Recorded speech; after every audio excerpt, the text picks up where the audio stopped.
tinanggap na po ng ating pong prosecutor.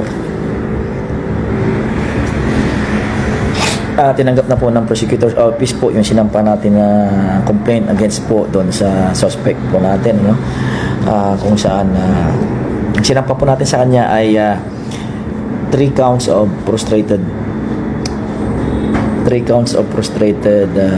murder and yung violation po ng gun ban, no? Patay na po yung isang biktima, no? Wala pang nakakalam nito.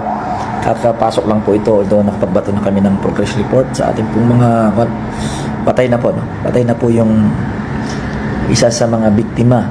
So yung naisampa natin ngayong hapon na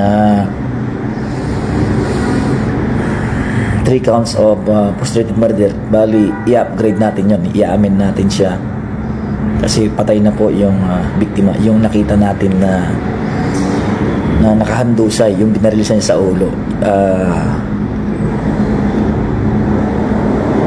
Alam niyo, pag ako bilang isang hepe, no, parang sa tagal ko na nag-hepe, every death, kada may patay, there's certain guilt, no, sa akin.